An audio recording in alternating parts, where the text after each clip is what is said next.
Two funerals taught me how an anthem can change its meaning between morning and afternoon. In the morning, the flag smelled like starch and rain. Arlington's grass held dew the way a body holds its last warmth, reluctant to let go. Bugle notes climbed the air, thin and piercing, and then dissolved into the white hush that follows all proper endings. I kept my salute steady as the casket sank into a rectangle of clean earth. My gloves squeaked against each other, small, embarrassed sounds. The folded banner cut a red line into my forearm where the seam bit. I pressed it closer anyway, as if the fabric could pin me to the hour and keep me from falling through. Major Ethan Cole, the chaplain said, voice polished smooth for public grief. The name landed in the dirt and didn't bounce. Wind nosed the rows of flags into a uniform ripple, 1,000 small breaths practicing discipline. The air tasted faintly of whetstone and old cut grass. My stomach held coffee and nothing else. And I whispered his first name into the fold of the flag, so the microphones couldn't steal it. It carried back a ghost of laundry soap and ceremony. Ethan had always hated starch. "It feels like armor pretending," he'd say, tugging at a collar that bit. He preferred dust and sweat and the small creases of ordinary. The last time I saw him alive, he had smelled like sunburn and gun oil and the cinnamon gum he chewed when he didn't want to talk. By noon, the anthem repeated itself in another room, louder, brighter, wrong. The ceremony hall's varnished wood breathed a sweet chemical warmth, the kind that lifts when too many lights have cooked a stage. Cameras purred and blinked. Their red tally dots burned like tiny watchful injuries along the back wall. The flag behind the podium hung heavy, no breeze to flatter it, its droop a sermon nobody heard. "General Robert Beckett," the MC announced. The national baritone that makes strangers stand up straighter without knowing why, receives the Legion of Honor for strategic valor. My father walked to the podium like he'd invented straight lines. People clap the way you clap for a living statue that finally moves. Grateful, relieved, certain they are seeing something that will look correct on a screen. My mother dabbed her eyes with a handkerchief that smelled like powder and a kind of fear we never named. She leaned toward me and breathed. One proud day. Soft and determined. Pride has a smell when you grew up inside it. Aftershave and paper, and a hint of brass warmed by hand. My hands shook. I locked them around the program until the cardstock softened. Because pride requires amnesia and I had run out. Because the coordinates that killed my husband had come from the command center, where my father kept his coffee cup on the left and his conscience lined up with the right edge of the screen. Because a line in Ethan's field notebook, wrong coordinates, he knows, had turned the anthem into a siren inside my skull. They pinned the medal to my father's chest. The clasp clicked, bright, precise, the kind of sound you remember later and wish you didn't. The ribbon lay blue as a bruise against his dress screens.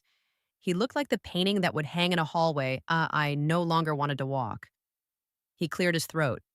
The microphone caught it and turned it into a woolly hush across the speakers. "Duty," he began, "is what we owe each other when the world insists on chaos." He spoke about maps and necessary sacrifice, about the math of victory when it doesn't show its work. He did not say my husband's name. He did not say mine. The hall held its breath obediently. The cameras drank him like water. I could still smell the damp clay on my boots from the morning. Arlington earth clings. The ribbon on his chest reflected a bead of light into my eyes. For a heartbeat, I saw nothing but glare, the way a flare erases the shape of a person when they step between you and your mistake. My throat tightened against a hot, metallic taste. That's the flavor of memory when it stops pretending to be a dream. Reporters near the press riser were already writing their headlines. I could read them across their screens. A day of national pride. Father and daughter in uniform, duty worn two ways. A woman with a press badge the color of approval mouthed, "Beautiful," to no one. The word thudded in my chest like a blunt instrument. I felt for the mission log in my pocket. A photocopy of a transmission time-stamped 30 minutes wrong. My father's login baked into the corner like a fingerprint left by habit. The paper was warm against my thigh, warmer than it should have been. The program in my hands went limp as rain. I tucked it under the seat where it couldn't pretend to be useful. Applause swelled again, polite and thunderless. My father stepped back from the podium and gave the smallest nod to the gallery, the kind of acknowledgement that has gravity when you've spent your life learning which gestures are permitted to men like him. He found me in the third row without moving his head. His eyes, ice blue and practical, held mine for precisely one beat and then moved on. I knew that look. It meant hold position. It meant we will manage this at home. It meant don't become a problem. The metal winked. The flag hung. The hall smelled sweeter as the lights did their slow cooking. I swallowed hard enough to hear it and imagined microphones catching that too. My palms still held the impression of the morning's triangle, fabric and bone. Two ceremonies trying to braid themselves into a single story someone else could live with. In the aisle, a child squirmed. His whisper floated up. "Why is there another song?" His father squeezed his shoulder. "Because we're lucky," he said. Lucky. The word snagged like a burr. I steadied my hands on my knees. Dog tags, Ethan's, rested in my left pocket, cool against skin, making a small, deliberate click each time my breath shifted. I felt the weight of them like a coin I couldn't spend, marked on both sides by men who taught me incompatible definitions of loyalty. The MC lifted his chin for one last line. "A family of heroes," he said, satisfied. The room exhaled. Cameras blinked. A medal gleamed where truth had been folded and slipped beneath the ribbon. And I, Captain Lauren Beckett, who had been taught that duty outranks emotion, sat with the anthem still ringing in my teeth and understood that sometimes emotion is the only compass that points north. My hands stopped shaking. They closed around the mission log until the paper crackled its small white protest. The microphone at the podium waited. So did I. I was raised to keep my chin level with the horizon, and my feelings filed under after action. Our house smelled like lemon oil and boot polish. The hall mirror caught my father's uniform each morning and sent it back straighter. General Robert Beckett wore duty like a temperature. Rooms cooled when he entered. At the dinner table, he taught topography with salt shakers and casualties with peas, and when I cried the first time a green pea rolled off the map, he said, "Emotion is weather, Lauren. Strategy is climate." The fork felt heavy in my hand after that. On Saturdays, he took me to the parade field. Flags snapped in clean wind. The sun flashed off rows of brass like a lesson on compliance. I learned to read maps by smell. Paper and ink and the graphite he pressed into grid squares until they darkened like bruises. He'd tap a point with his pencil and say, "Lines hold because someone makes them." And I'd nod as if someone wasn't a person with a pulse. Ethan Cole made the map breathe. We met at a joint training where the air tasted like dust, and coffee burnt flat on a hot plate. He had a grin that made a briefing room remember the word human, and calluses that said he'd rather lift than point. Reconnaissance fit him like a second skin. Intelligence fit me like an instrument I'd practiced until the notes lived in muscle. My father shook Ethan's hand the night we brought him to dinner and said, "Good. You'll finally understand loyalty." Like the word had only one corridor, and he owned the key. We married in a chapel that smelled of starch and old wood. The flag at the altar hung without a draft, all weight and no flutter. Ethan's fingers trembled when he slid the ring on. Mine didn't. I'd learned to keep steadiness where people could see it.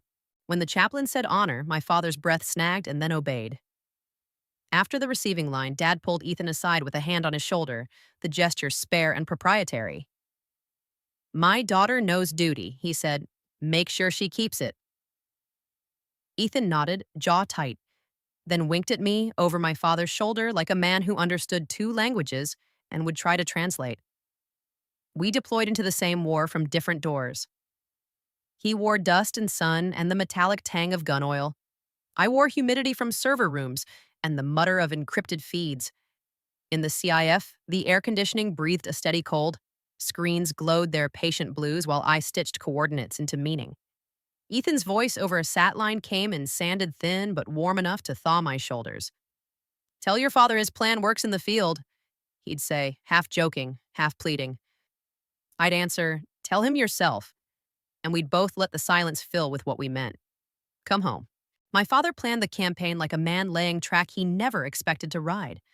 He briefed hard in rooms that smelled like dry erase and sweat held in by wool. "Acceptable risk," he would say, pushing markers across a valley like commandments. When I said gently, "The civilians move earlier on market days," he looked at me over the rim of his mug and said, "We can't build doctrine on sentiment." And the coffee steam smelled like consent.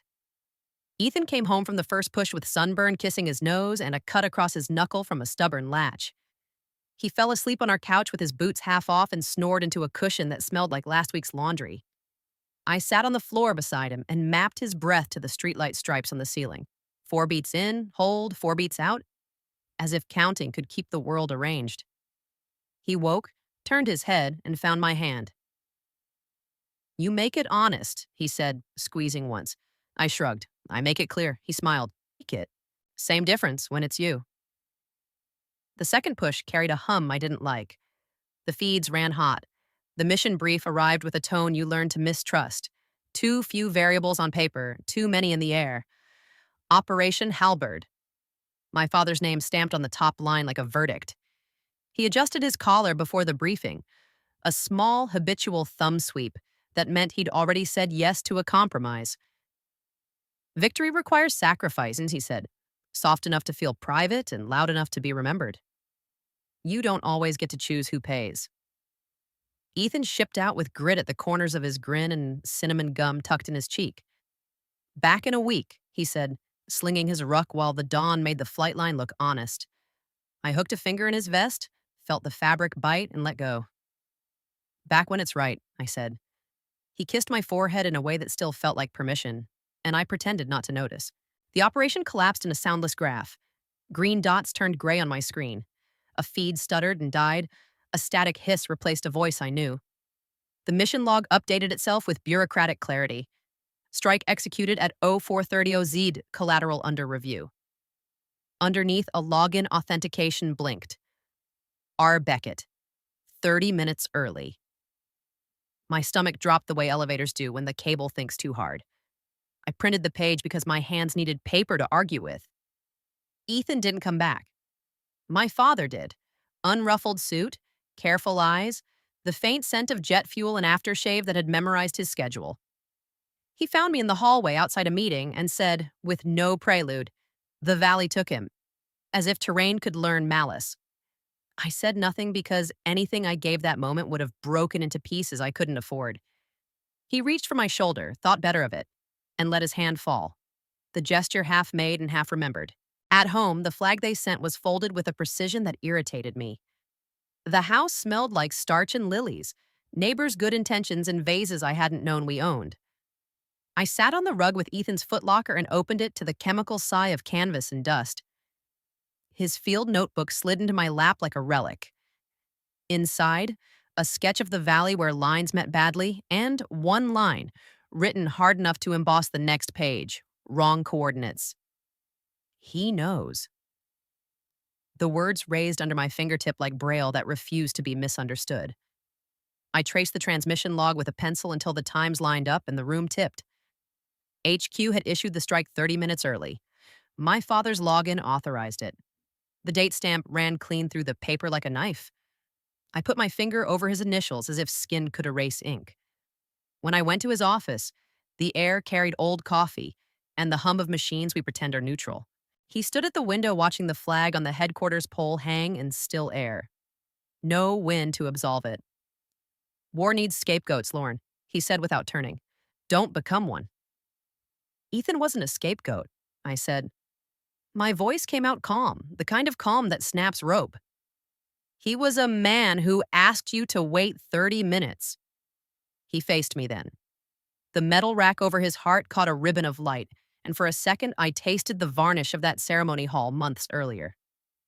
"I gave the order the plan required," he said. He hesitated. "He was right," I said. I set the photocopy on his desk. The paper made a clean, soft sound when it met wood, the way a truth sits when it's sure of its weight. "And you know it." He touched the corner with one finger, then withdrew as if the ink might stain. "We don't have the luxury yet," he said. I left with his coffee smell clinging to my sleeve, and the sense that the anthem would never sound unambiguous again. At home, I slipped Ethan's dog tags into my pocket and felt the oval cool against my palm. The flag on our wall hung perfectly still. The Army announced commendations 2 days later, one posthumous, one living. My mother called with her voice pitched to comfort. "Let it rest, Bruce," she begged. "We finally have peace." I looked at the mission log on my table. The pencil groove I'd carved into the timeline, the tiny tear where my thumb had pressed too long. Peace, I said, isn't a medal.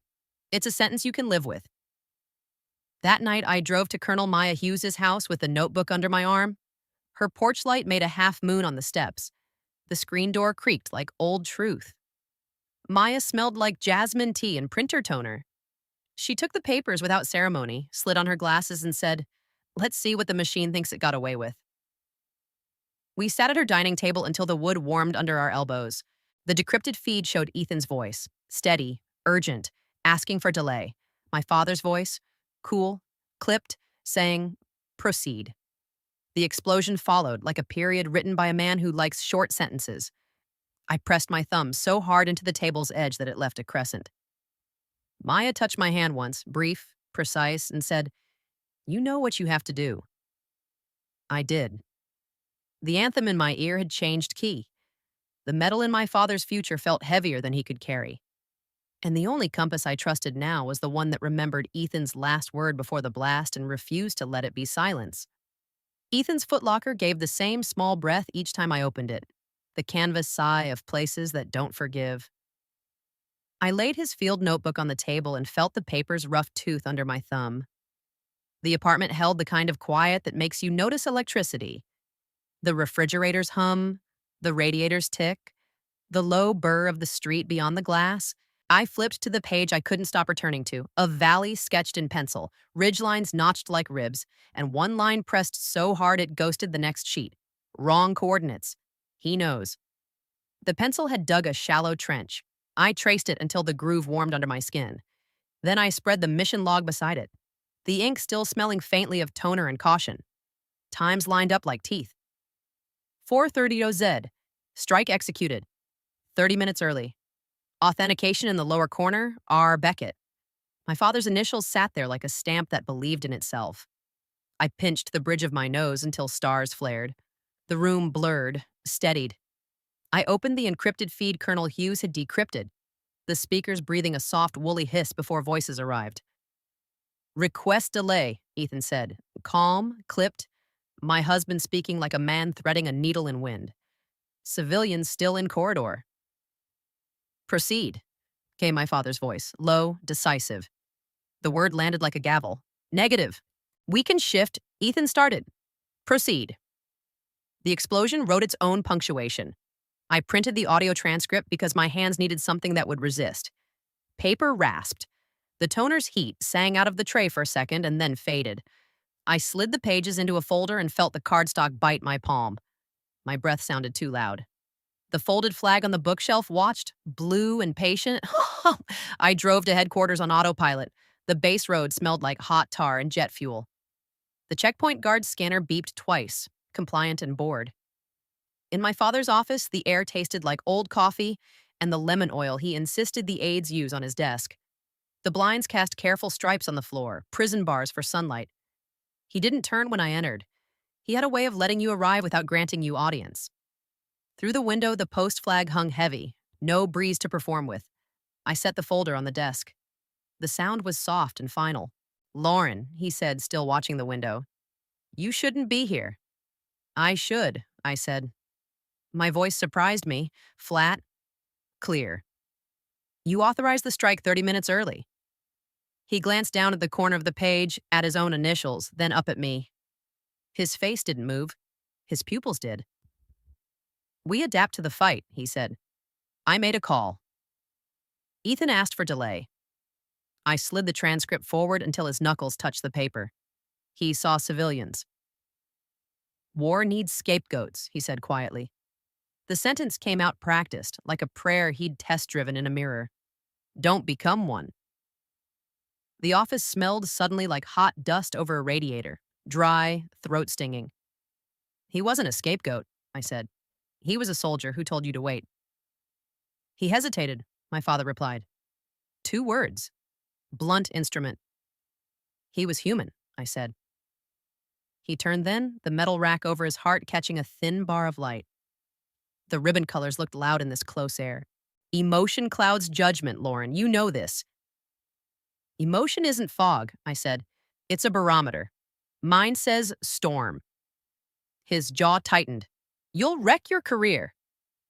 You wrecked my marriage, I said, and let the line stand where it chose to stand. For a second, something changed behind his eyes. A hinge loosening, a draft finding a room. Then the old climate returned. Go home, he swears. He said, I'll manage the narrative. You already did, I said, palm on the folder. I'm done with it. I left the office with the smell of lemon oil in my hair and the striped shadows cut across my boots.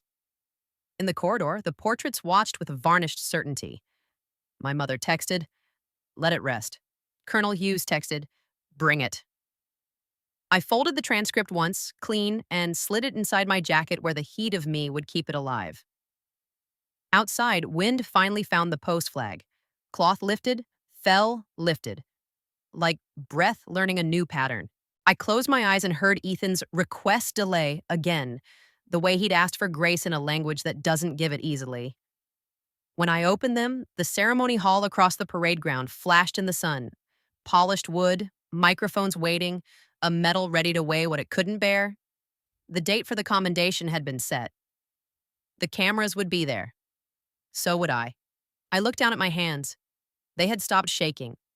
The folder's edge pressed a thin red line into my palm, the same place the flag had marked me that morning. 2 marks. 1 purpose. I headed for Maya's, the transcript warm against my ribs, the anthem in my ear changing key again.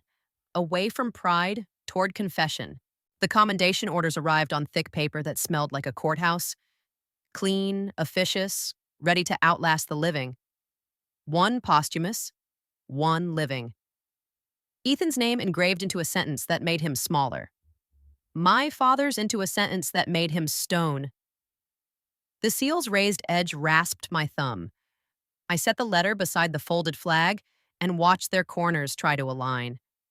They didn't. My mother called before I could breathe the ink dry. Kitchen clatter behind her. China, careful. Let it rest, she pleaded. We finally have peace. Her voice carried powder and denial. I looked at the mission log on my table, the pencil groove I'd worried into the timestamp, the tiny tear at 0430Z where my thumb had pressed too long.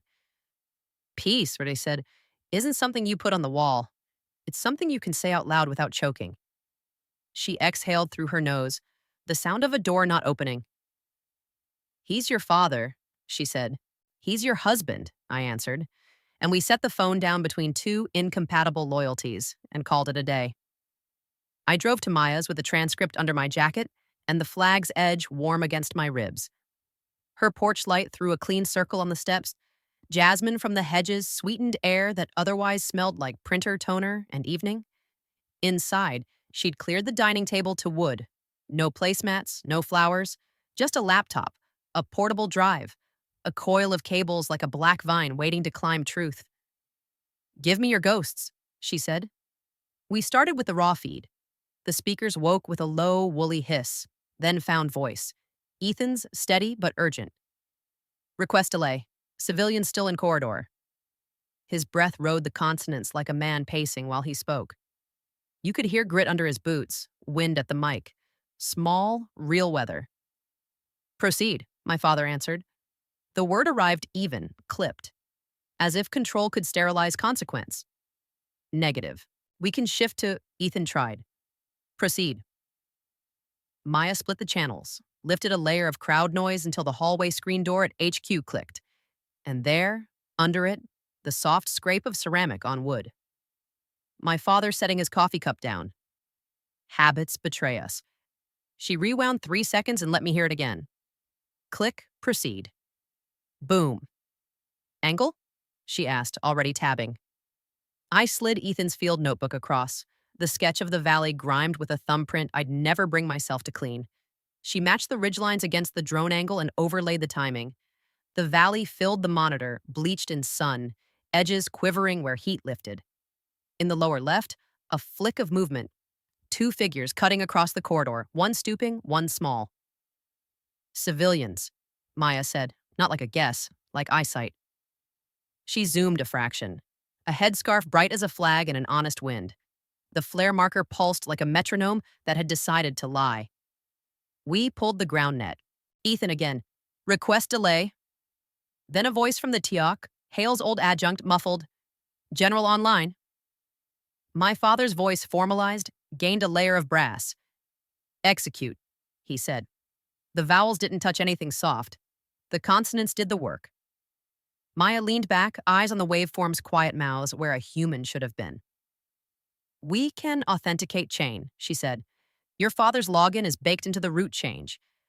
30 minutes early is a number you can't charm." She lifted a hand, let it fall. Decision as punctuation. "You ready to breathe this in public?" The radiator ticked once before the silence learned how to sit. I thought of my mother's "let it rest," the way her voice had skated the surface of a lake that wanted to crack. I thought of Arlington earth damp through my gloves, the anthem stuck in my teeth. I pressed my palm flat on the table. The wood gave a little warmth back, enough to go on. "I'm past ready," I said. "I'm necessary." We built the file the way you pack a rucksack you intend to carry a long way. Tight, no air, essentials on top. Maya wrote the provenance statement in sentences that didn't dance. Source, operational archive, hash verified, timestamp unaltered. I drafted one line for the podium because any more would drown us. "General Beckett taught me loyalty," I typed, the letters marching. "Today I'll honor it by telling the truth." I kept my hands off adjectives. Adjectives are how power sneaks out the side door. Outside, a neighbor's flag whispered against its pole. Cloth against metal, dry and honest. Inside, Maya slid a spare flash drive across the wood. "One copy for the committee clerk, one for your pocket," she said. "Lose neither." "They'll try to keep me off the mic," I said. "They will," she agreed. "So don't ask, declare." She adjusted my nameplate on my uniform with 2 fingers, straightened a thread that wasn't there. "And when your father looks at you, remember he trained your posture but not your spine. The second is yours." Sleep didn't come so much as idle in the next room with its hand on the door. I lay on Maya's couch listening to pipes settle, to the refrigerator cough, to the small domestic noises that keep courage from burning itself up. The transcript warmed under my jacket like a living thing. Before dawn, I stood in the kitchen and ironed my blouse, the steam rising with that metallic tap water smell that always takes me back to barracks mornings. I pinned the nameplate, Beckett. The letters looked heavier than last week. At headquarters, the commendation run-through smelled like varnish under hot lights. Stagehands in suits coiled cables with care.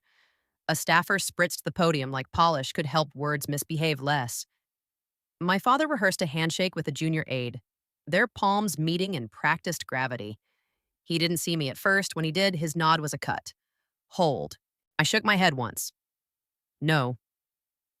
"Captain Beckett," a public affairs major said, reading a clipboard without meeting my eyes. "Family seats are right here." He pointed to a row that faced the stage at a flattering angle. My skin felt too tight. "I'll be at the podium," I said. He blinked like someone had changed the language mid-brief.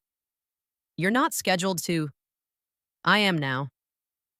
I carried the flash drive in my breast pocket where my heat could keep it alive, and the flag's edge could rub against it, cloth and plastic making a quiet friction that felt like a pact. In the wings, the microphones exhaled their woolly breath. The red tally lights woke, small wound-bright beads along the back wall. The hall smelled like lemon oil and old pride. "Ladies and gentlemen," the MC began, and the air took its cue. My father stepped forward, ribbon catching light, jaw set to the angle I'd memorized as a child. The geometry of a man who expects to win the room. My mother folded her hands in her lap and looked holy with effort. I stood. The program under my chair crumpled softly, paper giving up the ghost of compliance. I felt Ethan's tags in my pocket, cool oval against my palm, the faint click that meant breath and metal were still on speaking terms. The flash drive sat above my heart, warm now. The aisle was a runway. The podium was not a cliff. The flag behind it hung still, waiting. I stepped into the lights and tasted heat and electricity and the last of fear leaving like breath. The MC's smile faltered. A staffer's pen stopped moving. The room tilted into listening. "General Beckett taught me loyalty," I said. and my voice did not need the microphone to be itself. Today, I'll honor it by telling the truth. The red tally lights burned brighter, as if relieved. And somewhere between the ribbon on my father's chest and the folded triangle that had cut my skin that morning, a compass I hadn't trusted in years spun once, found north, and held. The podium was warmer than it should have been.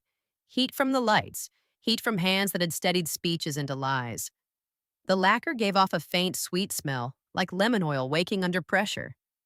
I could hear the microphone's low woolen hiss, and behind that, the quiet thrum of camera fans.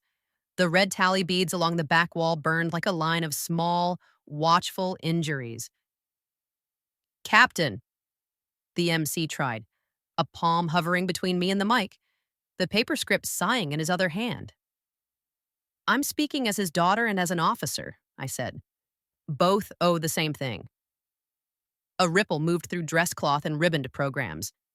My mother's hand rose toward her throat, stopped, lowered. A boy in a blue blazer in the second row stopped fidgeting, the kind of stillness that only happens when a room remembers it has a spine. I slid the flash drive toward the AV tech. Plastic met plastic with that tiny, decisive click. The sound choices make when it's too late to take them back. On the twin screens behind me, the valley bloomed into heat shimmer and pale dust. The time code glowed a clean, merciless string. 0400, 0410, 0420, 0430. 30 minutes early, stamped into the corner where excuses don't reach. "Request delay," Ethan's voice came through. Steady, urgent, threaded with wind and grit. Even the speakers seemed to learn a different kind of listening. "Civilians still in corridor." "Proceed," my father's voice replied. Calm as a straight edge. No tremor, no mercy. "Negative, we can shift," Ethan tried. "Proceed."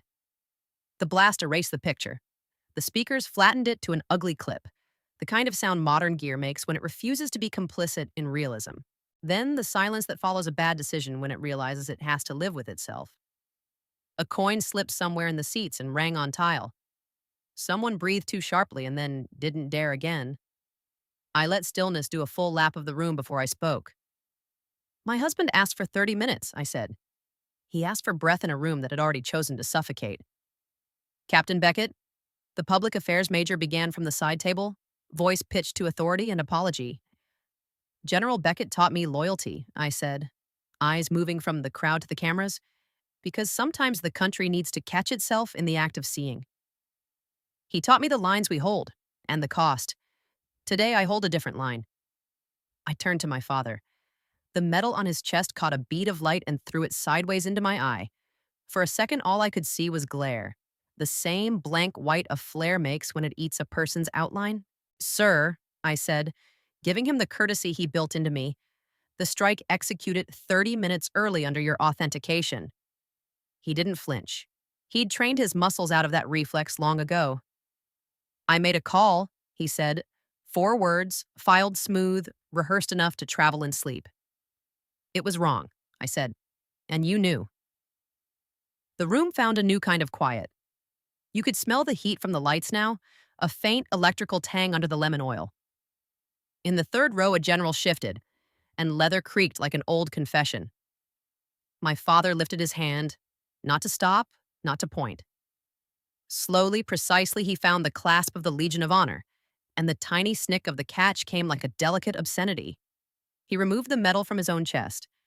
The ribbon slid off the fabric with a soft scrape I felt in my teeth.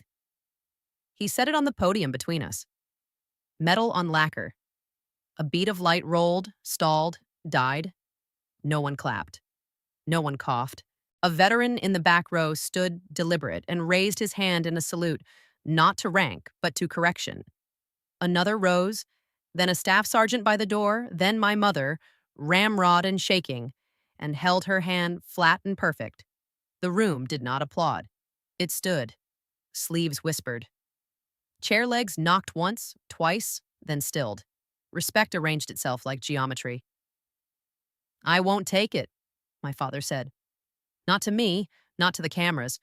Downward, to the boards that had held more weight than any of us and never asked for ceremony. The command cadet crispness had left his voice. Something unadorned had taken its place. Not for this. The committee chair at stage left cleared his throat, then didn't speak. The PA major lowered his clipboard like a shield he was finished with. The boy in the blue blazer pressed his hand to his chest and fixed his elbow, a child's rehearsal made holy by need. I picked up the medal. It felt colder than the room, heavier than its myth. Metal disc, blue ribbon, history suddenly without permission. I held it so the ribbon lay over my glove and the camera could make of it whatever honesty allows. I set it beside the microphone. Let the lens have the picture, honor unpinned, truth seated. He earned a medal for victory, I said, and the line shocked me by landing without wobble. I earned one for truth. The microphones took it. The screens kept their frozen valley. Somewhere an air duct sighed, the red tally lights held steady, as if relieved to be used for seeing instead of selling. I faced the chair. Declassify the operation, I said. Correct Major Ethan Cole's record. Write it right. I didn't ask, I declared. Some requests become orders when said cleanly enough. For a long breath, all I heard was the soft static of the room learning a new frequency. Then the chair's gavel touched wood. Once, not a bang, a landing. He didn't reach for the citation on the table. He didn't reach for me. He looked past both of us at the screen where Ethan's timecode glowed its accusation and nodded. The smallest motion a man makes when he tells his own spine, the new policy. My father stepped back from the podium. For the first time since I was tall enough to stand shoulder to shoulder with him, he looked at me without a script in his eyes. He didn't move to hug me. I didn't move to ask. He gave one short nod, a gesture that, in our family, meant receipt. Not agreement, not resistance. Receipt. The room registered it like a change in weather. I closed my hand around the medal. The rim bit the heel of my glove, a new crescent to match the morning's red line from the flag seam. 2 marks, 1 purpose. I lifted it, felt its weight a final time, and stepped down from the light toward the aisle where the boy in the blue blazer still watched, hand on heart, learning how to stand for something he hadn't words for yet. The flag behind the stage didn't move, no breeze to flatter it. It didn't need to. The room had shifted. The air had weight. And the anthem, if someone had dared to play it then, would have sounded like breath returning to a chest you'd thought was finished. Rain began as we spilled into the colonnade, thin, clean lines that made marble smell like paper and pennies. The metal cooled in my fist. The ribbon bled a faint blue crescent onto my glove, a small, honest stain. The flag above the steps darkened a shade and seemed truer for it. Cameras hunched under umbrellas like patient birds. The red tally lights were gone. Only weather remained. Captain Beckett, do you regret it? Was this justice or a betrayal? Is your father still a hero? Ethan's tags clicked once against my ring. Medal on medal, motive on motive. I held the medal against the folded program until the cardstock bowed. No daughter should have to choose between the man who gave her life and the man who lost his because of it, I said. But one of them deserved honesty. Pen stalled mid-stroke. No cheer rose. The rain did all the clapping anyone needed. By evening, the notice posted to the public docket, plain font, sharp verbs, Operation Halberd declassified for review. Strike executed early under unauthorized discretion. Record of Major Ethan Cole, corrected, cited for moral courage. The embossed seal caught the hall light outside my apartment. I touched it with my thumb until the paper warmed. I set the notice between the folded flag and the mission log, a triptych of things, finally speaking the same language. My phone buzzed. My mother. Behind her voice, the small percussion of pots and plates. She always cooked when truth outpaced her. He resigned, she said, breath thin as steam. No statement. A pause. He filed to assign his pension to you. She didn't call it apology. She didn't have to. I heard it, I said. She let the line be quiet in the old family way, privacy as ritual, then hung up without goodbye. Colonel Maya Hughes texted a photo of the docket line where Ethan Cole lived next to killed preventing friendly fire. Underlined twice, as if ink could swear an oath. Keep breathing, she wrote. I put my palm on the flag seam and felt the cotton's fine resistance, like a pulse through cloth. The IG interview room hummed fluorescent and smelled like solvent and coffee boiled old. I sat straight, hands flat, voice trimmed to nouns and earned verbs. Who gave the early order? General Robert Beckett. Who requested delay? Major Ethan Cole. What did you hear? Proceed. The lead investigator's pen made tiny scratches like rain on a tent. When it ended, I signed my name and felt the pen drag over the paper's fibers. A small friction, the sound accountability makes. Outside, the flag over the entrance snapped once in a gust and settled. Whitaker, awards chair turned witness, passed me in the plaza, his cap tucked under his arm as if ranks needed a rest. He didn't salute. He touched 2 fingers to his brow, a civilian nod toward humility, and kept moving. For him, that was a march. Back home, the apartment smelled like rain-backed air and cooling wires. I laid the metal on a cloth and wiped it dry. No polish, just patience. The metal brightened by degrees, the way truth does when you stop handling it like a spectacle. I cut a strip from the spare ribbon in my sewing kit, threaded it through the ring, and tied the plainest knot my father taught me when I was 8. How to hang a flag right in a breeze. The knot held. Evelyn Shaw knocked twice and let herself in with takeout that steamed ginger and pepper into the room. She glanced at the docket printout on the table, at the metal drawing, at the flag's triangle, and gave me a small, soldered smile. They'll teach this, she said, not the drama, the verbs. Make them hear the coffee cup scrape, I answered. Habits betray us. We ate standing. The radiator ticked a steady backbeat. In the window, the world looked rinsed and usable. When Evelyn left, she squeezed my shoulder, brief, exact, and said, "Tomorrow do less. Let it land." Morning delivered the formal letter. Heavy stock, careful type, the kind of paper that expects to outlast us. Major Ethan Cole, killed preventing friendly fire. For moral courage in requesting delay to protect civilians. I read it once, then again, tasting each verb for weight, each noun for spine.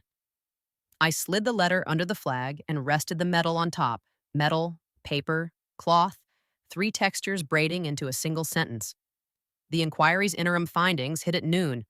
Early execution confirmed. Chain of authorization mapped. Command climate cited. My father's name sat beside resignation accepted. No adjectives, none needed.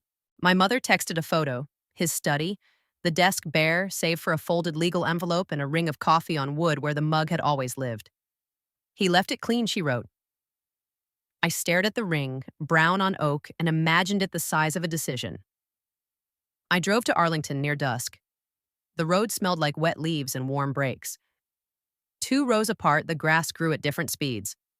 One mound new, one settled. Light went amber along the stones. The bugle from a far field paired the air thin. I carried the metal in my pocket and let it cool against my palm before I took it out. The flag on the hill lifted and fell, breath-finding rhythm after a long hold. Reporters waited at the gate but didn't cross in. Even hunger has manners some days. One, a young woman whose press badge listed a paper that still printed on actual paper, asked, quieter than yesterday, was it justice or redemption? Both, I said. For him, for me. At the graves, I stood between names that had taught me opposite definitions of loyalty and set the metal in my palm like a coin I could finally spend properly. Rain beaded on the ribbon and did not run. I could smell damp earth, cut grass, the faint clean of starch from flags that had learned to be solemn on command and honest in weather. Tomorrow would be the last walk. The metal placed, the line spoken, the private geometry of forgiveness arranged where no cameras intrude. Tonight, I let the quiet do its rightful job. The anthem somewhere in memory changed key for the last time. Not to pride, not to grief, but to a note you can live with. The flag above the hill breathed on. So did I.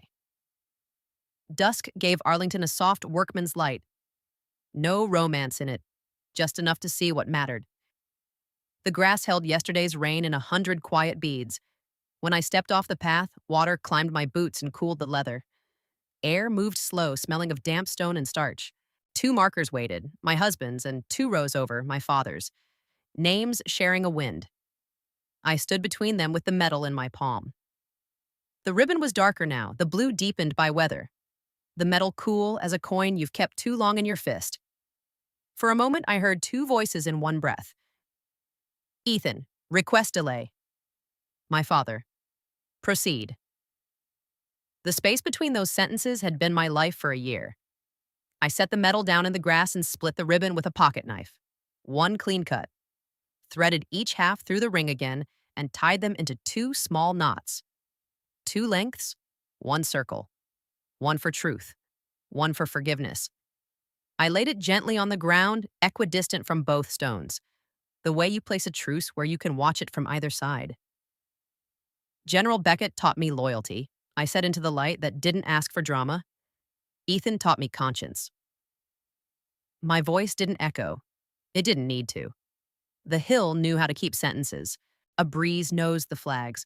Cloth answered with a dry, disciplined whisper. Somewhere a bugle trailed off in another section, not ours, and the last note hung, then let go. I pressed my palm to my husband's name and felt the grit in the engraving catch skin. He earned a medal for victory, Kai, I said softly, meaning the man who had taken his off. I turned my hand to the other stone. I earned one for truth. The line settled where it belonged. I took Ethan's tags from my pocket and looped them over the corner of his marker. The chain clicked once, exact and small. The oval lay against the granite, catching a sliver of sky. For my father, I placed the mission log copy, folded to the line where the time was wrong, beneath a smooth stone. Paper under rock, words finally heavier than habit. I stepped back and let the geometry hold, metal between, tags, and log-like punctuation. The sky thinned toward evening. The flag on the hill lifted, fell, lifted, breathing no one could order. Reporters had asked me to explain what it felt like to win. There was no victory here, only alignment. Ranks to consequence, paper to truth, love to its correct labor. I had buried them both, one in honor, one in peace. The difference was a sentence I could say without my throat closing. On the way out, a young private stood at the path's edge, cap in both hands, unsure if he should interrupt. He glanced at the medal on the grass, then at the names. "Ma'am," he said, "which one do we salute?" "Salute the truth," I said. "It's the only rank that lasts." He lifted his hand, not crisp. Honest, I returned it. The air felt cleaner for the exchange. At the gate, the wind carried a faint smell of jet fuel from somewhere far off, and the warmer scent of cut grass close by. Two kinds of work converging. I touched the flag seam on the folded triangle in my bag and felt the cotton resist like a pulse. The anthem in my head had settled into a key I knew I could live inside. The day had been full of metal and weather and words. Night would be quiet. 2 funerals, 1 peace. If this found you, hit subscribe. Stay for first-person reckonings where metals unpin, families reckon, and truth breathes again.